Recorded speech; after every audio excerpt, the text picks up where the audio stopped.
Hey people, it's Makeda Valletta. Hope you guys are having a good day. I'm just out here doing some work for some clients and thinking about some things, some like nutrition notes. I've been a sports nutritionist for 14 years now. And I've worked with clients with all kinds of health issues. I have a background in biotechnology, exercise science, nutrition science, and many people don't realize that nutrition is all about chemistry. And over the years, I've known a lot of people who are vegans and vegetarians. People who follow my work know that I'm totally not for that diet, and a lot of it has to do with not just research, but also working with clients. And when I work with clients, there's certain patterns I see. I spend a lot of time when I evaluate my clients asking them a lot of questions about their habits over the years, about any medical conditions that they may have or used to have. And so I start to see, common threads, and almost like when I evaluate people, I can already tell from the conversation where some of these problems they're having is coming from.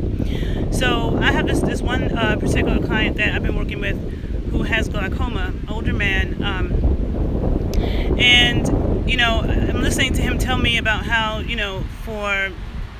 grew up eating all kinds of food. Like he grew up in Jamaica eating pork, eating goat, but then in his 20s he stopped eating meat. But he used to eat butter and stuff. But then I think in the past few years he even stopped eating butter. And so somebody asked me this will be on here later. Yeah, I plan on saving this and posting it to YouTube and everything. But anyhow, the thing about our eyes, right? It's not normal for us to have eye problems. Like a lot of people wear glasses. I wear glasses. I always say that having bad eyesight is a handicap. Which is why I don't like people wearing glasses for fashion, because to me that's like me riding down the street in a wheelchair for fashion. Like it's not cute. Like people that can't see, it's not a fun thing. If a storm were to come and wash my glasses away, I'd have a problem. I always think about the fact that I couldn't have been a runaway slave. You can't see. You have to be able to see. You have to be able to see at night. You have to be able to see far, and you have to be able to see better than 20/20 vision. But so many people wear glasses now that we think it's normal. More people wear glasses than we know, because a lot of people have on contacts and you don't even know they wear glasses, or they got eye surgery. And so it's become this thing that we think is normal, but it's not. And one thing I notice is that all of my friends who grew up in Haiti or grew up in Jamaica, who grew up eating fish head soup and they ate the eyeballs, all of them have perfect vision. They don't need glasses. And so I remember learning in nutritional biochemistry, which I took in undergrad and in graduate school at Columbia. One thing you learn is about where certain nutrients in the body are stored. And vitamin A, the number one storage site for vitamin A in our bodies is in our eyeballs. And true vitamin A is actually called retinol, okay? A lot of people talk about beta carotene. They say that, there's vitamin A in vegetables and in fruit, but that's not true. Fruits and vegetables have beta carotene. Beta carotene is a precursor of vitamin A, okay? Meaning that it can be converted into vitamin A. It can be converted into vitamin A with the presence of a lot of saturated fat. So you need a lot of saturated fat, specifically long-chain saturated fats, which only occurs in animals. Plants have short-chain saturated fats, like coconut oil has that. Short-chain saturated fats is good for your immune system and your metabolism. They're very antimicrobial and antiviral. But they're not the fats you need for your eyes or for your brain. Our brain is mostly made of saturated fat, also long-chain saturated fat, which is only in animal foods, okay? So in order to convert beta-carotene into vitamin A, that's what you need. So if you think about it, that's why people eat yams in butter, or people cook their spinach in butter, or people have berries and cream. That fat helps you to be able to convert the beta carotene into vitamin A and absorb it, because vitamin A is a fat soluble vitamin. So it's easy to remember the fat soluble vitamins because it's the last part of my name. My name is Makeda, so the last part is K-E-D-N-A. Those are the fat soluble vitamins K, E, D, and A. Okay, so you don't forget that. You need fat to absorb them. So if you consume fat soluble vitamins with no fat, you won't absorb them. That's why non-fat milk is stupid, because when you eat fat-free milk, It removes the vitamin D and A that naturally occur in the milk. And then they put in artificial vitamin A and D, which is no good. You never want artificial vitamins. You want them from nature, not some shit that's made in a laboratory. But even though they put the fake ones in, you still don't have any fat, so you still can't absorb it. So it makes no sense. You know what I'm saying? Skim milk and fat-free yogurt is a processed food. You want to have all the fat in your dairy, all the fat in your yogurt, all the fat in your milk. And you want to get it from grass-fed sources, right? Vitamins A and D work together as well. But regardless, vitamin A is super important when it comes to your eyes. The other thing is with issues like glaucoma, it's also too much sugar can cause that problem. Like whether someone's diabetic or not, rising insulin causes issues with vision, especially in a glaucoma situation. But there are stories of Native Americans finding colonizers going blind in the woods, and they gave them deer eyeballs to eat, okay? Now, deer eyeballs, again, we said that true vitamin A is retinol, which sounds like retina is stored in the eyes. So eating eyes is good for your eyes. Like heals like. So a lot of indigenous cultures around the world, when men wanted to increase their testosterone and their fertility, they ate the balls of other animals. I know that Jamaica has cow balls too. But a lot of cultures have that. Women ate the eggs and ovaries of animals. It's good for our eggs and ovaries. Eating heart is good for your heart. CoQ10 is a very, very important nutrient in the heart. That's important for electrical signaling. And the highest source of CoQ10 is heart. A lot of cultures eat heart. People eat liver. Liver is also, it's the second highest source of vitamin A. So first you have eyeballs, then you have liver, okay, which I can't stand, and most people my age don't like.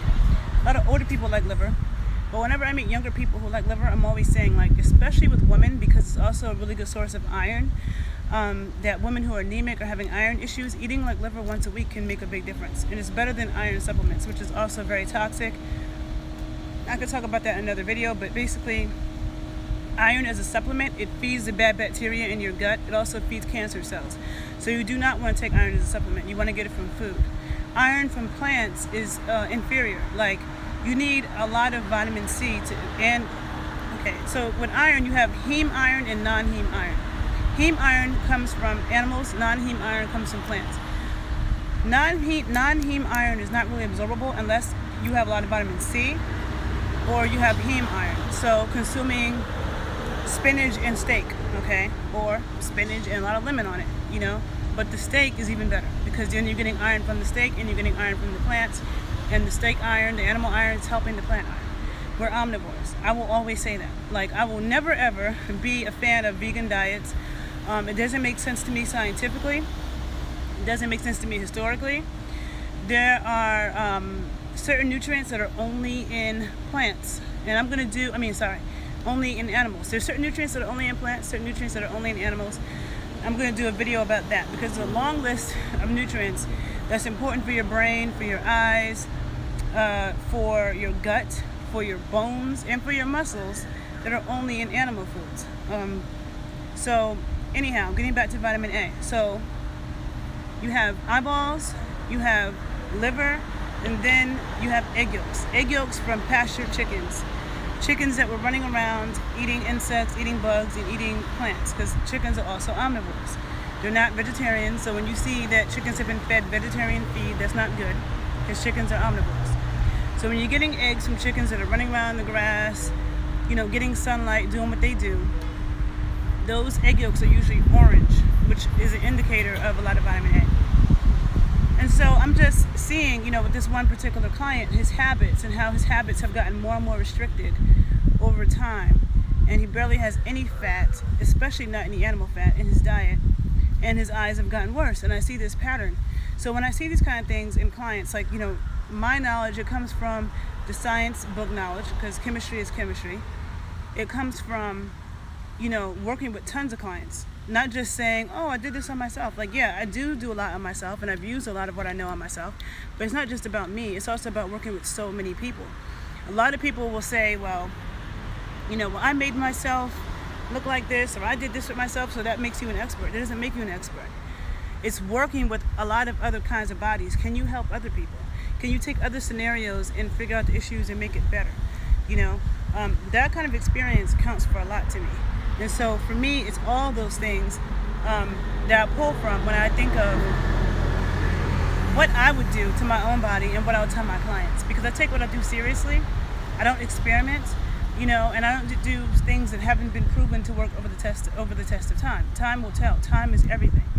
Time is more important than studies that are like, 10 years, When you look at generations of people who have reproduced for thousands of years, healthy babies that could see miles and miles away and live to be an average 100 years old, all of them ate local diets, local omnivorous diets. People ate what was around them, they ate what was in season, and they ate plants and animals. People that live by the sea ate a lot of seafood, and people who live inland didn't. They ate what was around them. And we can get everything we need from what's around us, but not if you're taking out a whole food group and saying, I'm not eating anything from animals at all. That's why I call vegetarianism a food eating disorder and veganism an eating disorder, because it doesn't make sense, to cut out all animal foods.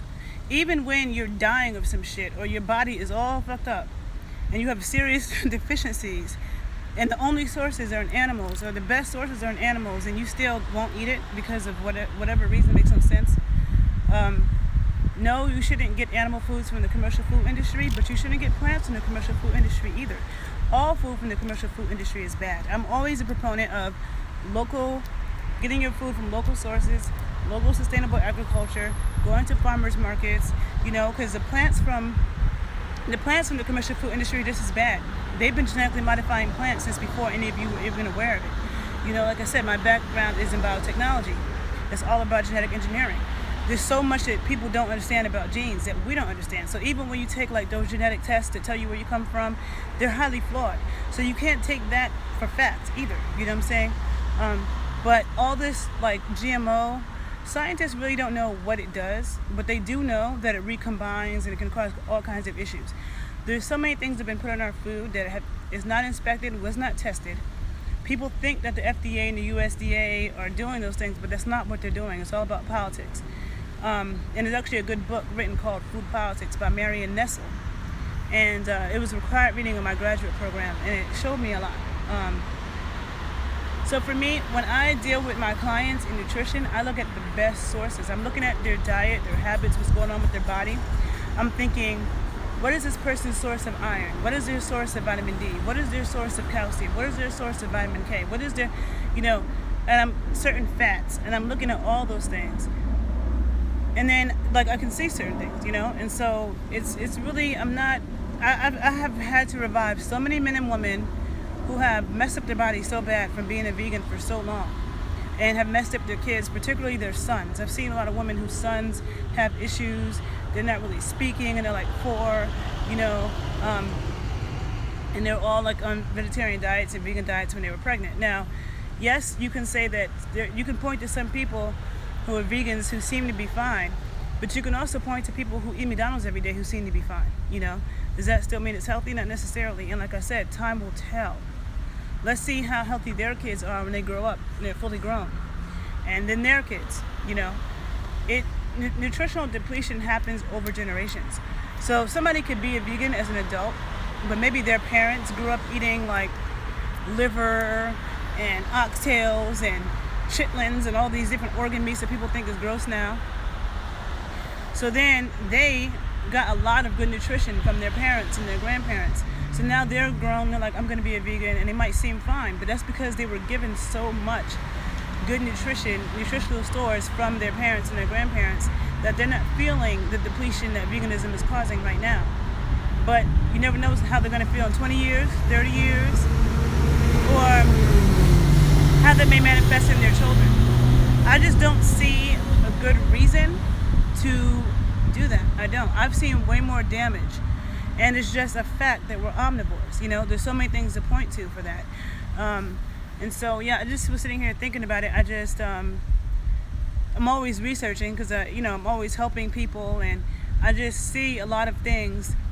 And when people come to me who are vegetarians or vegans and they want my help, I'm always hoping that they'll be open to what I'm going to say, because I'm not coming from a place of, the only thing that I eliminate completely is commercial processed foods. foods that come from the commercial food industry, foods that come from laboratories, foods that are food products, like Pringles is not real food.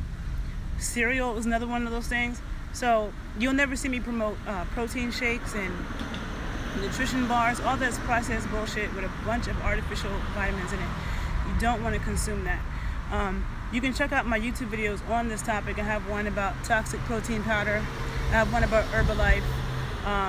And I have some about sacred animal foods and this vegan question too, where I get more in depth. You know, I didn't want to get so in depth with it, but I did want to say that I wanted to talk about vitamin A. And I was going to do a video about vitamin D today, but I'll do that later.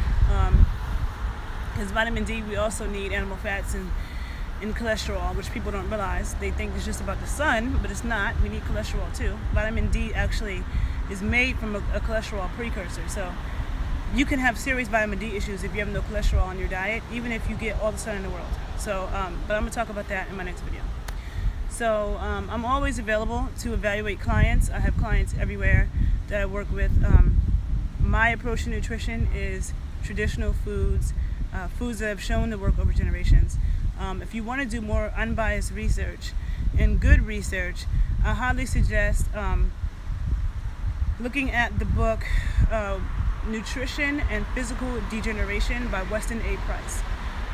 There's nothing that has been written, no research that tops that, okay? And it's looking around the world.